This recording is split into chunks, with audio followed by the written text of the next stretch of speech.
Hello students, welcome to my channel CWC chemistry with concept. आज के इस session में हम एटॉमिक स्पेक्ट्रम पढ़ेंगे। पहले की वीडियोस में हम रदरफोर्ड मॉडल और बोहर मॉडल पढ़ चुके हैं। जो बच्चे पहली बार इस वीडियो को देख रहे हैं, इस चैनल को देख रहे हैं, वो पहले की वीडियोस मेरे चैनल पे जाके देख सकते हैं और पहले अगर उनको आप देख लोगे तो आपको आगे समझने में आसान हो जाएगा। आज हम बच्चों पढ़ेंगे एटॉमिक स्पेक्ट्रम। जैसे ही स्पेक्ट्रम का नाम आता है तब हमारे दिमाग में वो स्ट्रक्चर आता है जब एक नॉर्मल लाइट को हम एक प्रिज्म में से गुजारते हैं और वो 7 कलर्स विबग्योर VIBGYOR में स्प्लिट हो जाती है और हमें 7 रंग के रंग देखने को मिलते हैं, जिस प्रकार से हमें इंद्रधनुष में भी देखने को मिलते हैं। आज हम एटम के अंदर स्पेक्ट्रम किस प्रकार से बनता है, कैसे बनता है और कौन कौन से वेव्स या रेडिएशंस हमें वहां देखने को मिलेंगे, विकिरण किस प्रकार से वहां हमें देखने को मिलेंगे, उसके बारे में हम पढ़ेंगे। जिस प्रकार से नॉर्मल लाइट जो बच्चों 7 कलर्स में स्प्लिट हो जाती है, उसी तरह से एटम का स्पेक्ट्रम भी हमें देखने को मिलता है। नील बोहर ने भी एक एक्सपेरिमेंट किया था जो मैंने आपको वीडियोस में बताया है। किस तरह से एक ट्यूब में उन्होंने एक गैस को लिया था और जब उन्होंने इस गैस को जो कि ट्यूब में भरी हुई थी इसको गर्म किया तो उन्होंने देखा कि कुछ तरह की जो है रेडिएशंस जो है, वेव्स जो है यहाँ हमें देखने को मिलेंगी। सारी जो रेडिएशंस हैं, सभी प्रकार के विकिरण यहाँ हमें देखने को नहीं मिल रहा था। कुछ कलर हमें देखने को मिल रहे थे और कुछ कलर हमें देखने को नहीं मिल रहे थे। कुछ कलर जो है बहुत अधिक मात्रा में, बहुत ज़्यादा इंटेंसिटी दिखाई दे रहे थे। इसका मतलब हीट करने से गैस में से कुछ न कुछ रेज निकल रही थी और कुछ वेव्स हमें दिखाई दे रही थी और कुछ हमें क्योंकि नहीं दिखाई दे रही थी। इस तरह के स्पेक्ट्रम को जो हमें गैस को गर्म करने पे दिखाई दे रहा था, उस स्पेक्ट्रम को नील बोहर ने बच्चों डिस्क्रीट स्पेक्ट्रम बोला, असतत स्पेक्ट्रम, क्योंकि इसमें हमें कुछ कलर दिखाई दे रहे थे और कुछ कलर हमें नहीं दिखाई दे रहे थे। डिस्क्रीट स्पेक्ट्रम जो होता है, इसका दूसरा नाम लाइन स्पेक्ट्रम भी है और इसको हम हिंदी में बच्चों असतत स्पेक्ट्रम भी कहते हैं। स्पेक्ट्रम को हिंदी में स्पेक्ट्रम ही कहते हैं। तो 2 तरह के स्पेक्ट्रम होते हैं, एक लाइन स्पेक्ट्रम या डिस्क्रीट स्पेक्ट्रम, जिसमें कुछ वेव्स जो है, कुछ रेडिएशंस, कुछ विकिरण जो है वो कलर दिखाई देंगे और कुछ नहीं दिखाई देंगे। और दूसरा जो हमारा होता है जिसमें सारे कलर्स दिखाई देते हैं, वो हमारा होता है कंटिन्यूस स्पेक्ट्रम। हम यहाँ से बच्चों लाइन स्पेक्ट्रम की बात करेंगे। तो एटॉमिक स्पेक्ट्रम जो था हमारा वो डिस्क्रीट या लाइन स्पेक्ट्रम था, कंटिन्यूस स्पेक्ट्रम हमारा नहीं था। इसी चीज़ को एक्सप्लेन करने के लिए नील बोहर ने अपने पूरे मॉडल का डेवलपमेंट किया था, निर्माण किया था। तो नील बोहर ने इस चीज़ को हमें कैसे समझाया, बोहर एटॉमिक मॉडल को जब आप देखेंगे मेरे प्रीवियस वीडियोस में तभी आपको समझ में आएगा। उन्होंने कहा कि एक एटम का स्ट्रक्चर है, ये एटम जैसे मैंने आपको डायग्राम में दिखाया हुआ है और इलेक्ट्रॉन यहाँ प्रेजेंट है। जैसे ये इलेक्ट्रॉन दिखा रखा है, ये n=1 शेल में प्रेजेंट है। मैं इस इलेक्ट्रॉन की बात कर रही हूँ। उन्होंने कहा कि जब उस गैस को, ये एटम कहाँ है बच्चों, ये एटम उस गैस में है जो मैंने ट्यूब ली हुई, ट्यूब ऊपर दिखाई थी मैंने आपको। इस ट्यूब के अंदर एक गैस भरी हुई है, उस गैस के अंदर जो है गैस के एटम्स हैं। उन्हीं में से एक एटम जो मैंने मान लीजिए आपको इस पिक्चर में दिखाया हुआ है। अब जैसे ही हम इस गैस को गर्म करेंगे तो क्या होगा बच्चों, यहाँ ऊपर वाले डायग्राम में आप देख सकते हैं, जैसे यहाँ पे कोने में डायग्राम जो बना रखा है, ये इलेक्ट्रॉन है जो फर्स्ट ऑर्बिट n=1 है। जैसे हमने इसको गैस को हीट किया, जो उसमें एटम्स थे, एटम्स के अंदर जो इलेक्ट्रॉन थे, इस इलेक्ट्रॉन ने बच्चों इस हीट को एब्जॉर्ब कर लिया, उसका अवशोषण कर लिया। किसका अवशोषण किया? हीट का। और जैसे ही उसकी ऊर्जा को वो सोख लेगा, ले लेगा, तो उसकी एनर्जी बढ़ जाएगी। अब जिस सेल में ये पहले से ही, जिस कक्षक में ये पहले से ही प्रेजेंट है, उसकी ऊर्जा तो कम है। जब ये बाहर से ऊर्जा ले लेगा तो ये ऊर्जा बढ़ने के कारण जो है दूसरे वाले कक्षक में कूद जाएगा, जिसको n=2 या n=3 और ऊपर के कक्षक हो सकते हैं। वो डिपेंड करते हैं कि वो कितनी ऊर्जा ले रहा है, क्योंकि ऊर्जा लेने से इस इलेक्ट्रॉन की ऊर्जा बढ़ गई तो वो उस कक्षक में नहीं रह पाएगा। जितनी ऊर्जा उसकी बढ़ेगी उसी के अनुसार वो अगले कक्षक में वो चला जाएगा।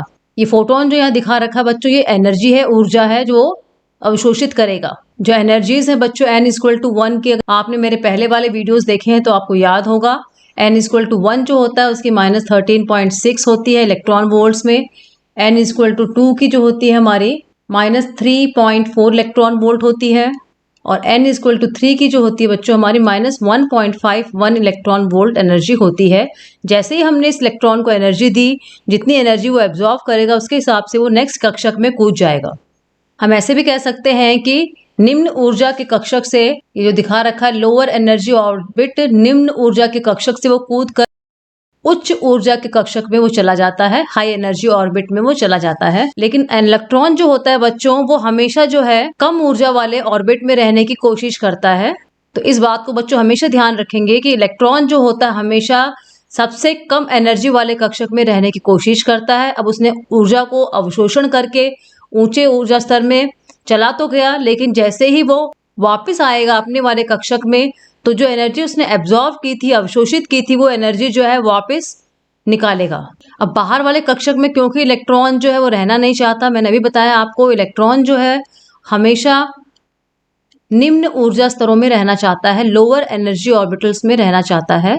इसका मतलब इलेक्ट्रॉन जो है बच्चों वापस आएगा अपने वाले ऑर्बिट में, और जैसे ये सेकंड वाले n=2 में मान लीजिए इलेक्ट्रॉन गया था ऊर्जा का अवशोषण, एनर्जी को एब्जॉर्व करने के बाद में, और वापस ये जब अपने कक्षक में आएगा तो जो एक्स्ट्रा एनर्जी इसने एब्जॉर्व की थी वो हमारी लाइट के रूप में अलग अलग वेवलेंथ के हिसाब से दिखाई दे, तो एक्स्ट्रा एनर्जी को ये इमिट करेगा। तो इस तरह का स्पेक्ट्रम जो बनता है उसको बच्चों हम इमिशन स्पेक्ट्रम कहते हैं।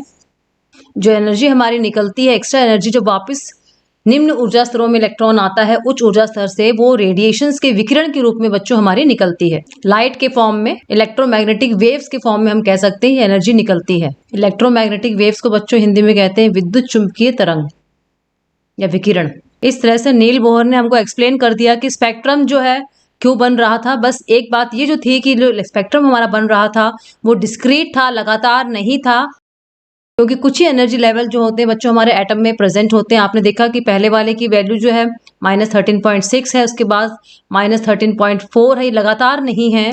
तो अगर हमारे कक्षक जिनकी ऊर्जाएं हमें दे रखी वो लगातार नहीं है, तो इलेक्ट्रॉन जब वापस आएगा तो जो रेडिएशंस निकलेंगी, विकिरण निकलेंगी, वो भी हमारी लगातार नहीं होंगी, और हमें सारे रंग देखने को नहीं मिलेंगे, कुछ ही रंग हमें देखने को मिलेंगे। क्योंकि हर तरह के एनर्जी लेवल हमारे पास प्रेजेंट नहीं है, इसलिए कुछ तरह की वेव्स ही हमें दिखाई देंगी, पर्टिकुलर वेव्स ही हमें दिखाई देंगे। एनर्जी एब्जॉर्ब की इलेक्ट्रॉन ने, हायर ऑर्बिटल में चला गया, वापस आया, उसने एनर्जी जो है रेडिएशन के रूप में निकाल दी। और जो एनर्जी जो हमारी होती है बच्चों, मान लीजिए इलेक्ट्रॉन n=1 से कूद कर n=2 तक गया और फिर वापस ये n=1 में आ गया, तो इन दोनों के एनर्जी लेवल जो है हमारे -3.4 इलेक्ट्रॉन वोल्ट और -13.6 इलेक्ट्रॉन वोल्ट, इनका डिफरेंस जो होगा डेल्टा E, वो एनर्जी का डिफरेंस होगा जिसके रूप में ये रेडिएशन हमारी निकलेगी। पहले इलेक्ट्रॉन के पास एनर्जी थी -13.6 इलेक्ट्रॉन वोल्ट, इसने और एनर्जी एब्जॉर्व की, n=2 में चला गया, तो इसकी ऊर्जा हो गई -3.4 इलेक्ट्रॉन वोल्ट। जब वापस अपने वाले शेल में या कक्षक में आएगा तो जो एक्स्ट्रा एनर्जी होगी जो हमारे डिफरेंस के बराबर होगी दोनों कक्षक के, वो ये निकाल देगा रेडिएशन के रूप। तो बच्चों जो मेन बात हमारी ये है कि जो इलेक्ट्रॉन होता है एनर्जी एब्जॉर्व करता है, एनर्जी एब्जॉर्व करके हायर ऑर्बिटल में चला जाता है, जब वापस रिटर्न करता है अपने ओरिजिनल ऑर्बिटल में, कक्षक में, तब वो एक्स्ट्रा एनर्जी को एब्जॉर्व की थी उसने, वो उसको निकाल देता है विकिरण के रूप में। इस तरह का स्पेक्ट्रम जो हमें मिलता है बच्चों, इसको इमिशन स्पेक्ट्रम बोलते हैं, उत्सर्जित स्पेक्ट्रम या उत्सर्जन स्पेक्ट्रम। तो उम्मीद करती हूँ बच्चों आपको इमिशन स्पेक्ट्रम या उत्सर्जन स्पेक्ट्रम समझ में आ गया। एटम को हीट किया, इलेक्ट्रॉन जो था वो एनर्जी को एब्जॉर्व करके आगे ज़्यादा एनर्जी वाले कक्षक में चला गया, लेकिन वहाँ पे वो अस्थायी था, स्टेबल नहीं था। जो एक्स्ट्रा एनर्जी उसने एब्जॉर्व की थी, तो दोबारा वो अपने ओरिजिनल ऑर्बिटल में आया तो उसने एक्स्ट्रा एनर्जी को रेडिएशंस, विकिरण के रूप में, इलेक्ट्रोमैग्नेटिक वेव्स, विद्युत चुंबकीय विकिरण के रूप में उसने निकाल दिया, जो लगातार नहीं थी, असतत थी। बच्चों आगे आने वाली स्लाइड्स में हम और देखेंगे इसके बारे में। मान लीजिए हाइड्रोजन का एक एटम है जिसमें दिखा रखा है आपको, उसमें इलेक्ट्रॉन जो है जंप करता है n=2 से n=1। इलेक्ट्रॉन जो है हाइड्रोजन एटम में दूसरे कक्षक से जब वापस पहले कक्षक में आता है तो कौन सी एनर्जी, कितनी एनर्जी हमारे निकलती वो हमें निकालना है, और वेवलेंथ तरंग दैर्ध्य वो हमें निकालनी है। अब क्योंकि इलेक्ट्रॉन जो था हमारा सेकंड में पड़ा हुआ है, सेकंड ऑर्बिटल में पड़ा हुआ है हाइड्रोजन के, इसका मतलब उसने एनर्जी ली होगी। हाइड्रोजन में तो एक ही इलेक्ट्रॉन होता है, किसी तरह से एनर्जी लेकर वो n=2 में पहुंच गया। अब जो वापस वो n=1 में आएगा तब कितनी एनर्जी हमारी निकलेगी वो देखिए। अभी मैंने आपको पिछली स्लाइड में बताई है कि जो एनर्जी वो इमिट करता है, उत्सर्जित करता है, वो हमारी डेल्टा E=E2 - E1 के बराबर होता है। अगर आपने पहले वाले वीडियोस मेरे देखे हैं तो वहां आपने देखा होगा कि एनर्जी ऑफ nth शेल जो है वहां मैंने बताई थी आपको, जो हमारी होती है -13.6 × Z² / n² इलेक्ट्रॉन वोल्ट्स में होती है। इलेक्ट्रॉन वोल्ट्स हाइड्रोजन जो होता है हमारा, उसमें Z इक्वल टू उसका एटॉमिक नंबर, परमाणु क्रमांक 1 होता है, उसमें एक ही इलेक्ट्रॉन हमारा देखने को मिलता है। E2 की जगह वैल्यू हम पुट करेंगे वैल्यू, N हमारा सेकंड है, इसमें 2 का स्क्वायर हो जाएगा। बच्चों हमारा आंसर निकल आएगा 13.6 minus 3.4 is equal to 10.2 electron volt. जो हमारी रेडिएशंस निकलेंगी जब इलेक्ट्रॉन वापस n इक्वल टू 2 से n इक्वल टू 1 में आएगा, वो रेडिएशन जो होगी हमारे 10.2 इलेक्ट्रॉन वोल्ट जिसकी ऊर्जा होती है उसके बराबर होगी। यहाँ डायग्राम में बच्चों मैंने दिखा रखा है किस तरह से इलेक्ट्रॉन जो है n इक्वल टू 1 में प्रेजेंट है, इसको हमने एनर्जी दी, इसने एनर्जी एब्जॉर्व करी, एब्जॉर्व करने के बाद में ये n इक्वल टू 2 में चला गया। उसके बाद में जब दोबारा ये अपने कक्षक में आएगा तो उतनी ही एनर्जी बच्चों ये वापस दे देगा। अगर हमने इसको प्लस 984 किलो जूल एनर्जी दी है जिससे ये n इक्वल टू 2 में चला गया, तो जब वापस ये आएगा तो वो एनर्जी हमारी निकलेगी, इसलिए माइनस 984 किलो जूल एनर्जी जो है यहाँ पे दिखाई हुई है, क्योंकि जितनी एनर्जी वो एब्जॉर्व करता है उतनी एनर्जी वो इमिट करके वापस अपने ऑर्बिटल में कक्षक में आ जाता है। जो एनर्जी हमारी इमिट होगी, जो विकिरण हमारा निकलेगा जब इलेक्ट्रॉन हायर एनर्जी लेवल से लोअर एनर्जी लेवल में आता है, वो डिफरेंस ऑफ 2 ऑर्बिटल्स जिनके बीच में वो ट्रांजिट कर रहा है, जिनके बीच में वो जा रहा है, उनके डिफरेंस के बराबर होती है। Delta is equal to E2 minus E1 मैंने आपको यहाँ लिख के दिखाया हुआ है। अब हमें निकालनी है बच्चों लैम्डा वेवलेंथ। फॉर्मूला था हमारा, यहाँ में लिखा हुआ E is equal to SC upon lambda होता है, हमें लैम्डा निकालना है, तो lambda is equal to HC upon E हो जाएगा। E हमने फर्स्ट वाले स्टेप में निकाल लिया है। प्लैंक कांस्टेंट जो होता है हमारा h होता है, c स्पीड ऑफ लाइट होता है, तो वैल्यू पुट करेंगे तो हमारा आंसर निकल आएगा। E जो है एनर्जी ऑफ वेव हो गई, c स्पीड ऑफ लाइट हो गई, h प्लैंक कांस्टेंट हो गया। E का आंसर हमारा 10.2 इलेक्ट्रॉन वोल्ट आया था।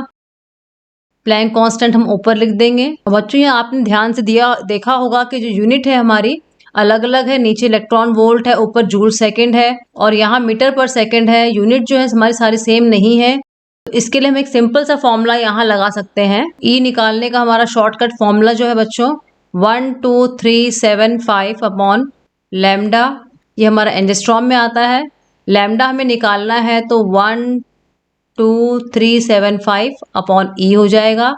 लैम्डा की वैल्यू निकल जाएगी हमारे यहाँ वैल्यू पुट करने पे 12375 अपॉन 10.2 हो जाएगा और एंगस्ट्रॉम में हमारा आंसर आ जाएगा।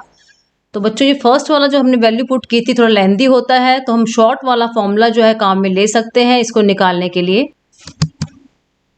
हम लैम्डा के लिए एक फॉर्मूला और देख लेते हैं बच्चों शॉर्टकट में, जिसको यूज़ करने पे आपको लैम्डा निकालने में बहुत आसानी हो जाएगी।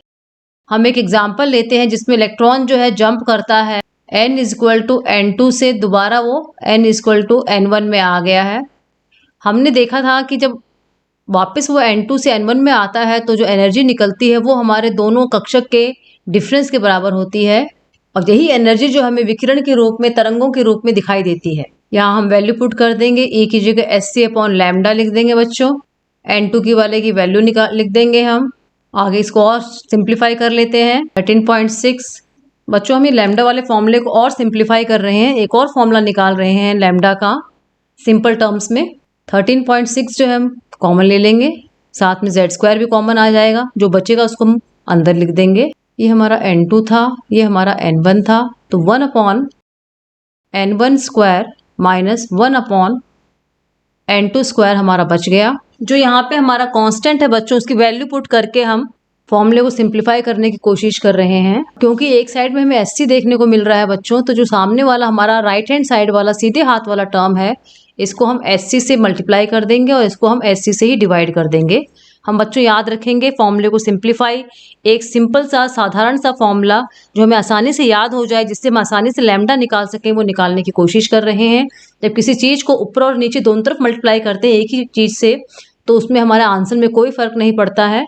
अब हमारा SC जो है ये वाला कैंसिल हो जाएगा, तो हमारा सिंप्लीफाई होके क्या बन जाएगा 13.6 Z² 1 upon N1 square minus 1 upon N2 square. अब हम इससे अपने लैम्डा की वैल्यू निकाल सकते हैं। अब क्योंकि बच्चों अगर आप ध्यान से देखेंगे हम हाइड्रोजन एटम की बात कर रहे हैं, तो हाइड्रोजन के लिए ये वाला टर्म जो मैं सर्किल कर रही हूँ ये कांस्टेंट है। अगर हाइड्रोजन होगा तो हमारी value Z equal to 1 put कर देंगे हम। अगर हम हाइड्रोजन की बात नहीं कर रहे, किसी और एटम की बात कर रहे हैं, तो Z को हम बाहर लिख लेंगे और कांस्टेंट टर्म को हम सिंप्लीफाई कर देंगे। ये हमारा हो जाएगा हाइड्रोजन एटम के लिए। इस 13.6 अपॉन Hc की जगह हम लिख सकते हैं बच्चों RH, जिसको हम कहते हैं Rydberg constant Z² 1 upon lambda is equal to, आगे हम इसको ऐसे कैसे लिख देंगे। ये हमारा सिंप्लीफाई हो गया बाकी एटम्स के लिए। और ऊपर वाला फॉर्मूला जो है हमारा 1 वाला जिसको हमने लिखा है, ये हमारा हाइड्रोजन एटम के लिए हो जाएगा। 2 वाला जो है हमारा अदर एटम्स के लिए हो जाएगा। तो RH जिसको हम रिडबर्ग कांस्टेंट कह रहे हैं, उसकी वैल्यू मैंने यहाँ लिखी हुई है 2.18 इंटू 10⁻18 जूल, या फिर 1.09 इंटू 10⁻⁻7 मीटर पर मीटर जो है इसकी वैल्यू होती है। एटॉमिक स्पेक्ट्रम हम इस तरह से निकाल सकते हैं, जहां हमें लैम्डा निकालना है। लैम्डा जो है बच्चों वो उस रेडिएशन, उस विकिरण की वेवलेंथ तरंग दैर्घ्य है जो बाहर निकल कर आती है जब इलेक्ट्रॉन हमारा N2 उच्च ऊर्जा स्तरों से निम्न ऊर्जा स्तरों में, हाई एनर्जी लेवल से लो एनर्जी लेवल में हमारा आता है। आगे हम और देखेंगे इसको बच्चों। मैं कुछ एनर्जी लेवल जो आपको बना के दिखा रही हूँ। N=1 है हमारा, N=2 हो गया, ये N= हमारा 3 हो गया, N=4 हो गया। आपने अगर ध्यान से देखा है बच्चों इस डायग्राम को, तो आपने देखा होगा कि N=1 और N=2 के बीच में मैंने एनर्जी डिफरेंस जो है बहुत ज़्यादा बनाया है। N=2 और N=3 के बीच में जो डिफरेंस है थोड़ा और कम है उससे, और N=3 और N=4 के बीच में डिफरेंस जो है बच्चों वो इन दोनों से ही कम है। जैसे हम ऊपर जा रहे हैं हमारे एनर्जी डिफरेंस जो है, ऊर्जा स्तर जो हैं उनके बीच में जो डिफरेंस है ऑर्बिटल्स के, कक्षक के N=1, 2, 3 वो कम होता जा रहा है। एक पिछले स्लाइड में मैंने आपको बताया है कि पहले वाले की जो होती है एनर्जी वो -13.6 होती है इलेक्ट्रॉन वोल्ट, दूसरे की हमारी होती है -3.4 इलेक्ट्रॉन वोल्ट, तीसरे की हमारी होती है -1.51 इलेक्ट्रॉन वोल्ट, -0.85 इलेक्ट्रॉन वोल्ट। तो आपको इस वैल्यूज में भी दिख रहा होगा कि बच्चों डिफरेंस जो है कम होता जा रहा है, और जैसे हम ऊपर जाते हैं डिफरेंस कम होता जाता है और ये लाइंस जो है ये पास में होती जाती हैं। ये एनर्जी लेवल्स हैं बच्चों, एटम के जो ऑर्बिट्स हैं उसके एनर्जी लेवल्स हैं जो बोहर ने बताई थी हमें। इनको हम बच्चों K, L, M और N भी कहते हैं। इसी चीज को बच्चों मैंने यहाँ दिखाया हुआ है। अगर हम एटम की बात करते हैं तो ये जो एनर्जी लेवल्स हैं बच्चों हमें गोल गोल दिखाई देंगे। बीच में हमारा न्यूक्लियस हो जाएगा, उसके बाद में N=1 दिखाया हुआ है, यहाँ पे 2 दिखाया है, 3, 4, 5। अब बच्चों जब हमने देखा था कि जैसे हमने इलेक्ट्रॉन को ऊर्जा दी थी वो हायर एनर्जी ऑर्बिटल में उच्च ऊर्जा स्तरों में चला गया था। अब ये इलेक्ट्रॉन वापस आएगा।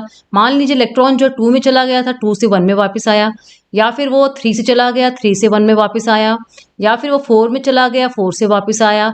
इस तरह से ऊपर और भी जो है ऊर्जा स्तर थे। ये 5 वाला मान लीजिए, ये 6 है।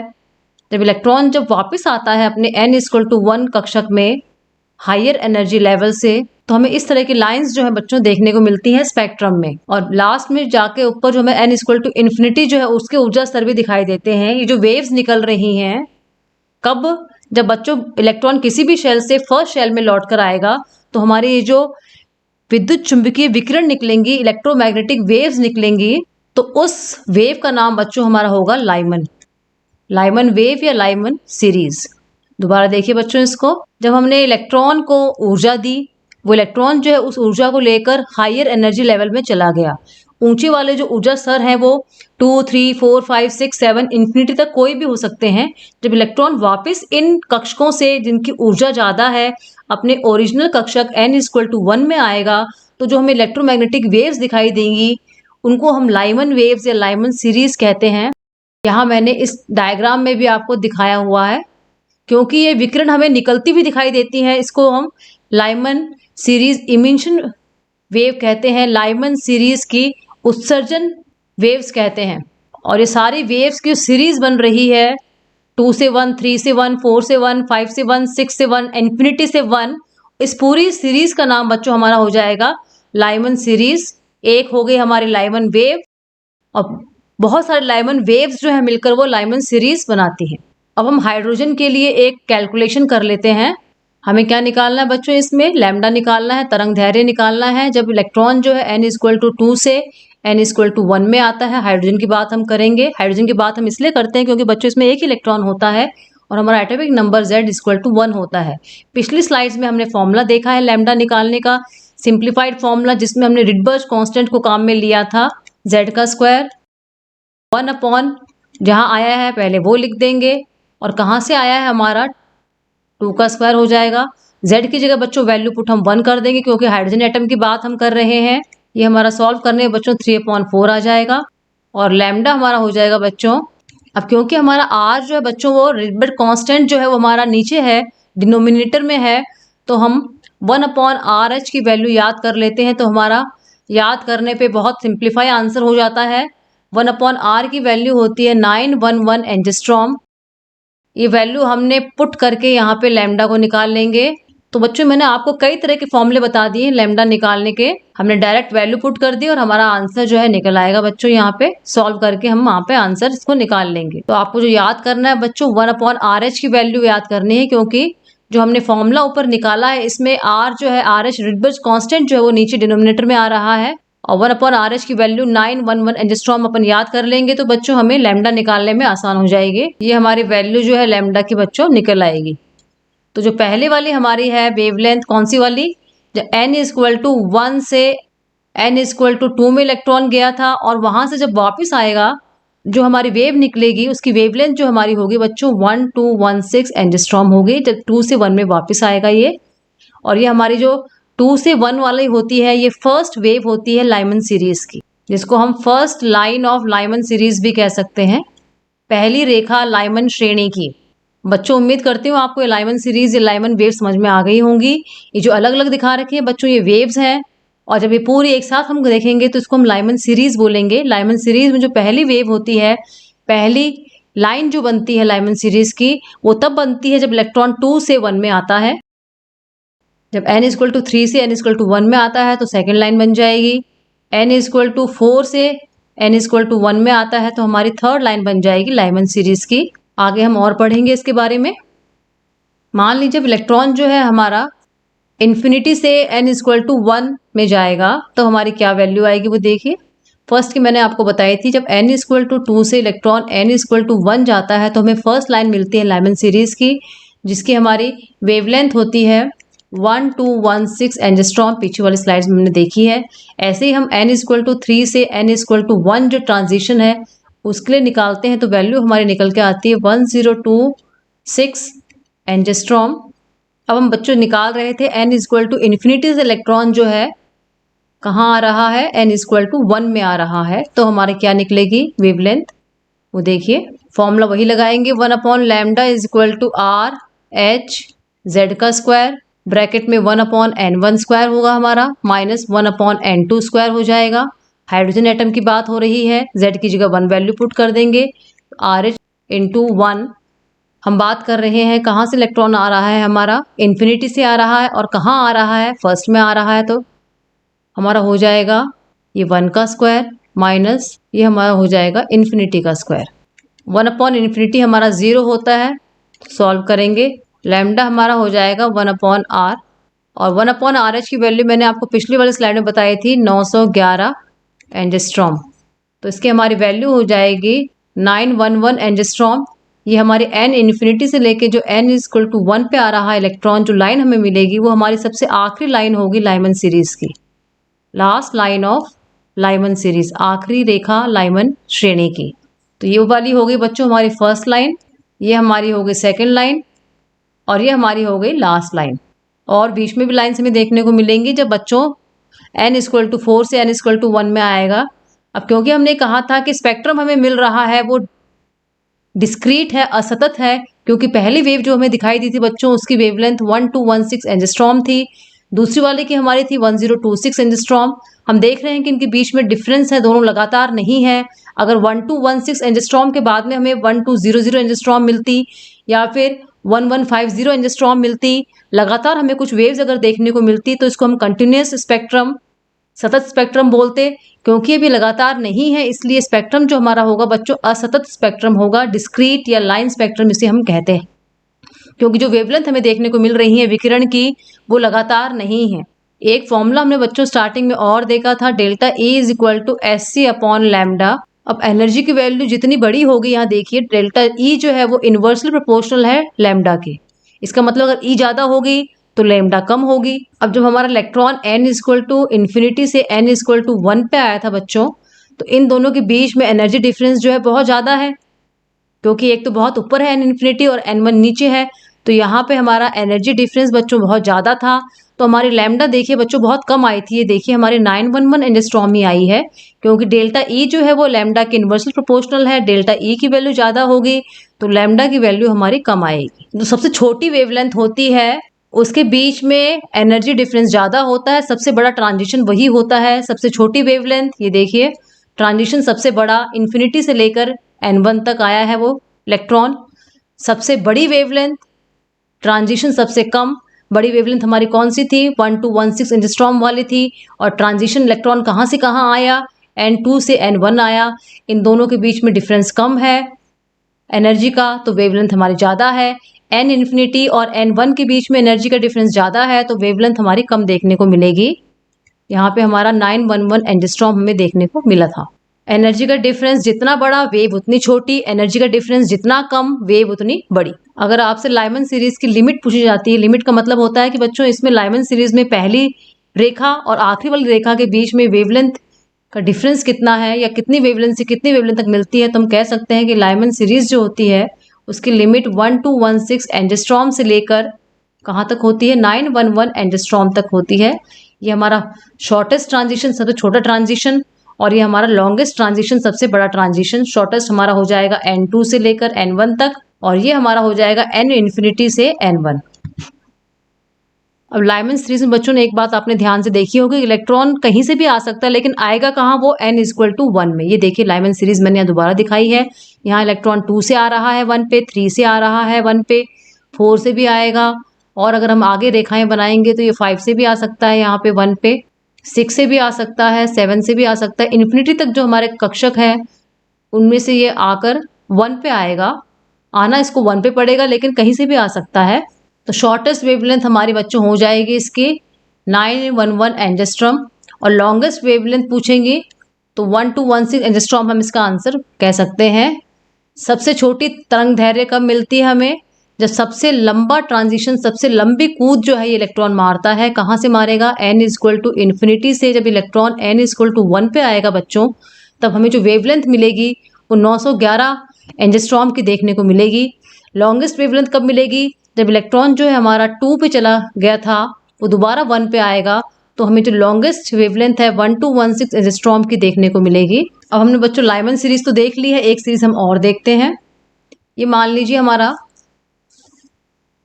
n इक्वल टू 1 है, ये हमारा हो गया n इक्वल टू 2, 3, 4, 5, 6, इस तरह से करते करते हमारा ये हो गया n इक्वल टू इन्फिनिटी। अब इलेक्ट्रॉन जो है हमारा ऊपर किसी कक्षक में चला गया था, मान लीजिए वो 3 में गया था, 3 से 2 पर आए, या फिर 4 से 2 पर आए, 5 से 2 पर आए, 6 से 2 पर आए, तो हमें अलग अलग लाइंस जो है बच्चों देखने को मिलेंगी, अलग अलग रेखाएं देखने को मिलेंगी।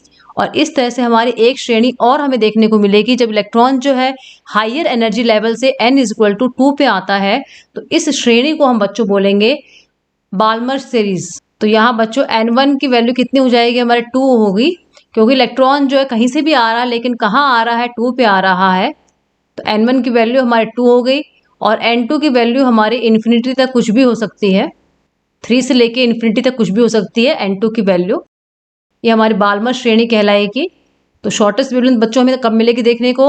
जब n इन्फिनिटी से इलेक्ट्रॉन आएगा n इज इक्वल टू 2 पर। और लॉन्गेस्ट वेवलेंथ कब मिलेगी हमें देखने को?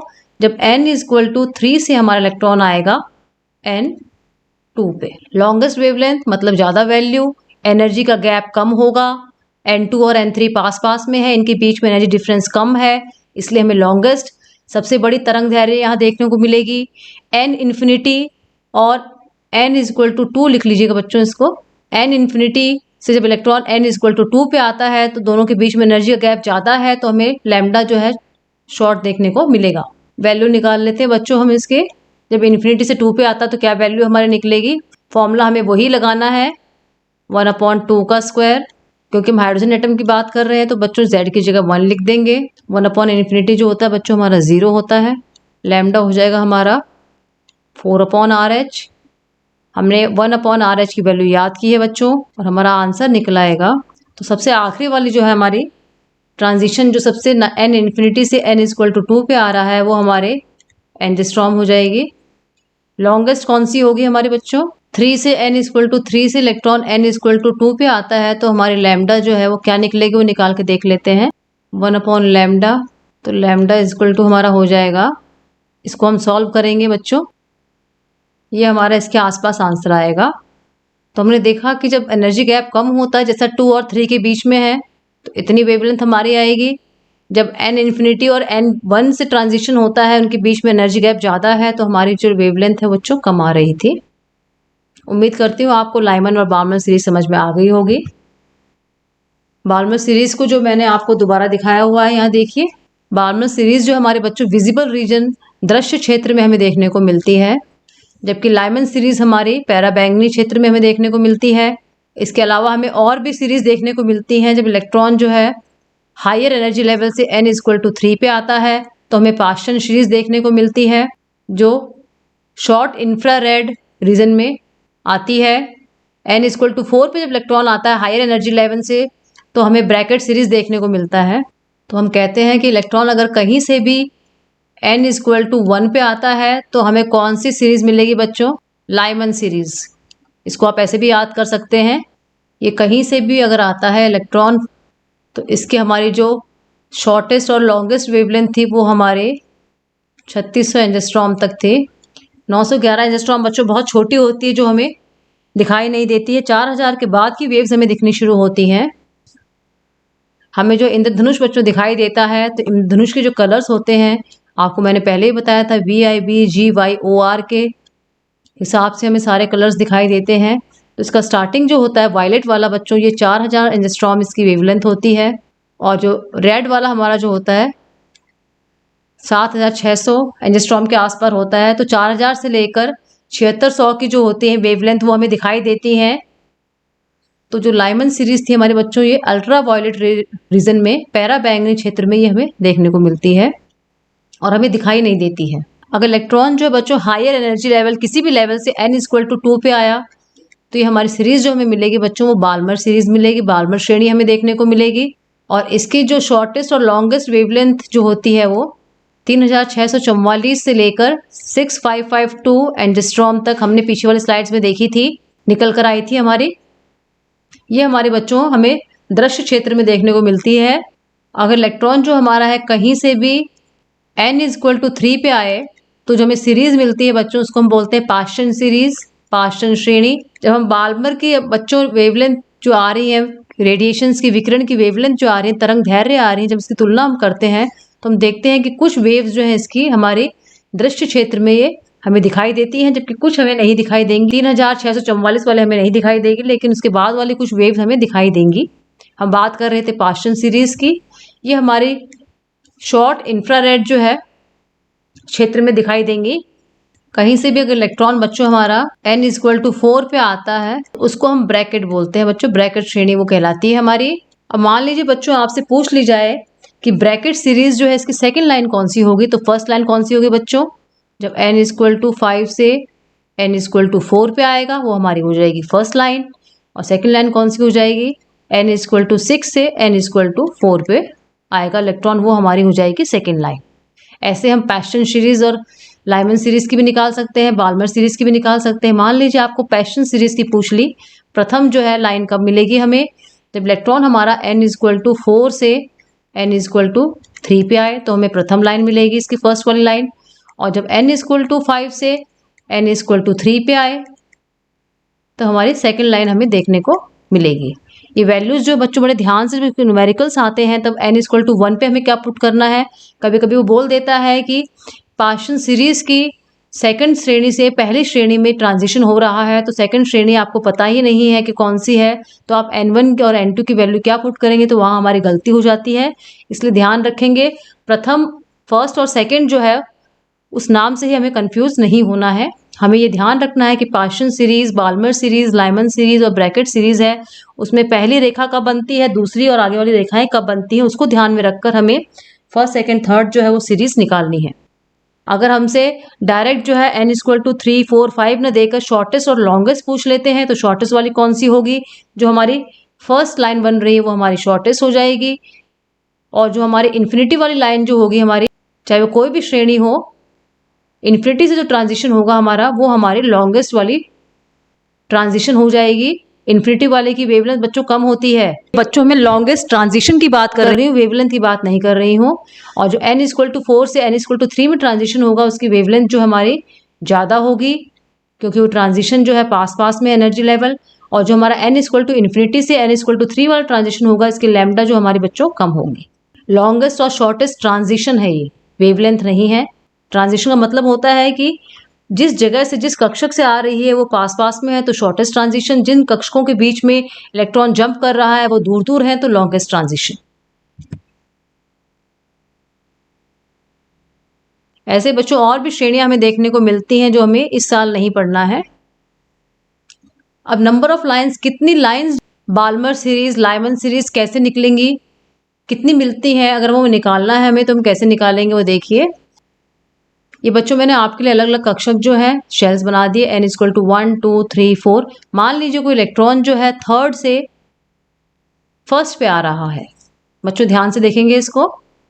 कोई इलेक्ट्रॉन जो है वो थर्ड से फर्स्ट पे आ रहा है, या तो डायरेक्टली थर्ड से फर्स्ट पे आ जाएगा, या फिर एक तरीका ये है पहले वो थर्ड से सेकंड पे आएगा फिर सेकंड से फर्स्ट पे आ जाएगा। तो कितने तरीके हो गए बच्चों हमारे, 1, 2, 3 तरीके हैं n इक्वल टू 3 से n इक्वल टू 1 पे आने के लिए। ऐसे देख लीजिए बच्चों, मान लीजिए कोई इलेक्ट्रॉन जो है n इक्वल टू 5 से आ रहा है n इक्वल टू 1 पे। एक तरीका तो ये है कि वो डायरेक्टली n इक्वल टू 5 से n इक्वल टू 1 पे आ जाए। दूसरा तरीका ये है कि पहले 5 से 4 पे आए, 4 से 3 पे आए, 3 से 2 पे आए और 2 से फिर 1 पे आए। या फिर एक तरीका ये हो जाएगा 5 से 3 पे आ जाए, 3 से 2 पे आ जाए, 2 से 1 पे आ जाए। और तरीके देखिए बच्चों, 5 से 4 पे आए, 4 से 2 पर आए और फिर 2 से 1 पे आए। और तरीके देखिए, 5 से 2 पे आ गया, 2 से 1 पे आ गया, 5 से 3 पे आया, 3 से 1 पे आ गया। तो एक ही जो ट्रांजिशन है बच्चों, उसको अलग अलग तरीके हैं इलेक्ट्रॉन के वापस आने के लिए। डायरेक्टली वो उच्च ऊर्जा स्तरों से निम्न पे भी आ सकता है, या बीच में कई तरह के ट्रांजिशन करके भी वो n इक्वल टू 1 पे आ सकता है। तो कितनी रेखाएं हमें देखने को मिलेगी वो हम कैसे काउंट करेंगे, इस तरह से बनाना हमारे लिए संभव नहीं है, तो उसको हमने एक फॉर्मूले के द्वारा निकाल लिया है। तो हमें ये नहीं मानना है कि इलेक्ट्रॉन जो सीधा ही 5 से 1 पे आएगा, हो सकता है बीच में किसी और भी तरह के ट्रांजिशन करे, किसी और भी कक्षक में जा सकता है, उसके बाद में वो धीरे धीरे 1 में आ सकता है। तो उस समय हमें दिक्कत आती है कि कितनी हमारी स्पेक्ट्रल लाइंस बनेंगी, कितनी हमारी रेखाएं देखने को मिलेंगी। तो नंबर ऑफ स्पेक्ट्रल लाइंस जो है, स्पेक्ट्रल रेखाएं हम कैसे निकालेंगे, n2 minus n1, n2 minus n1 plus 1, और इसको डिवाइड कर देंगे हम 2 से। फॉर्मूला देखिए कितनी अलग अलग तरह की हमें रेखाएं देखने को मिलेंगी। इस फॉर्मूले को लगाते ही हमारा आंसर बच्चों निकल आएगा।